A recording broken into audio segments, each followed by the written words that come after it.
Narito ang iba pang balitang tinutukan ng 24 Oras Weekend. 8 hanggang 10 oras tatawirin ng Bagyong Juan ang kalupaan ayon sa Pag-asa. Kaya sa mga lugar na dadaanan nito, panay ang pagtiyak ng mga residente na ligtas ang kanilang mga ari-arian. Nakatutok si Bernadette Reyes. Pila ang mga sasakyang ito sa isang bodega sa Virac, Catanduanes. Binuksan kasi ang warehouse para maging parking area habang bumabagyo. Ang mga bangka inilagay na muna malayo sa pampang para hindi masira ng alon at hangin. Bawal munang pumalaot at kanselado ang biyahe sa Virac Port bilang pag-iingat sa Bagyong Juan. Ayon sa provincial government, nagpatupad na ng preemptive evacuation lalo sa coastal barangays. Sa Kapitolyo ng Catanduanes, parami ng ang evacuees. Sa Sorsogon, tiniyak din ng mga mangingisda na hindi masisira ng bagyo ang kanilang gamit pangkabuhayan.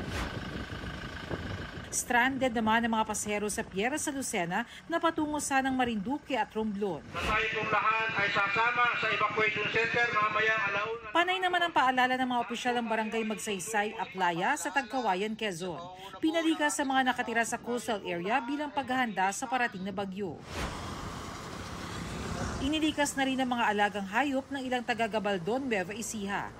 Hindi pa man kasi masyadong umuulan, bigla raw tumaas ang tubig sa ilog doon noong Huwebes. Paghupa ng baha, naiwan ang mga inanod na kahoy at basurang bumara sa ilalim ng tulay. Sa Zambales, sinuspindi rin ang paglalayag ng lahat ng sasakyang pandagat. Ang Pangasinan PDRMO, kasado na ang rescue team at equipment. Minomonitor na nila ang hazard-prone areas. Sa Dagupan City, binuksan na ang People's Astrodome na magsisilbing evacuation center. Magpapatupad ng liquor ban ng LGU simula bukas hanggang sa Lunes. Ang mga mangingisda pinayuhang huwag pumalaot. Binabantayan ang posibleng muling pag-apaw ng Marusay River sa Kalasyaw na posibleng magpabaha. Sa Pagudpud, Ilocos Norte, inakyat din ng mga mangingisda sa mataas na lugar ang kanilang mga bangka. Nakaalerto ang LGU at nakastandby ang mga gamit pang rescue. Sa Boracay, ipinagbabawal na ang water sport activities. Kasabay ng clearing operation, kasunod ng pananalasa ng Bagyong Tino, naghahanda ang mga taga-Gihulngan City sa Negros Oriental para sa bagyo. Pinag-aaralan ng pagpapatupad ng preemptive evacuation sa mga flood at landslide-prone area. Malaking bahagi ng bansa ang sakop ng sirkulasyon ng Bagyong Juan na maaaring umabot sa Super Typhoon category. Sabi pa ng Pag-asa, mas malakas pa rin ang Super Typhoon Yolanda. Pero iba yung pag-iingat pa rin at paghahanda, lalo't gabi ito inaasang mag-landfall na mas delikado ayon sa Pag-asa. Ang landfall niya ay gabi. So medyo mas challenging kapag gabi naglalandfall ang isang bagyo kumpara sa umaga.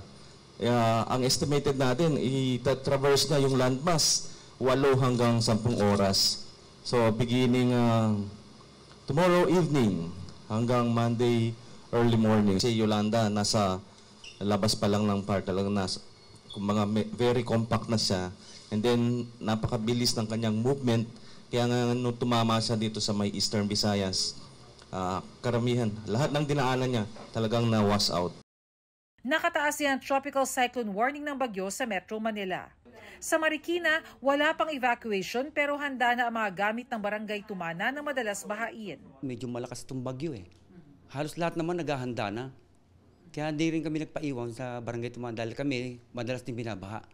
Maraming low-lying area. Ay, yung mga gamit po, kanina pa po kami nag-aayos para may akyat po namin.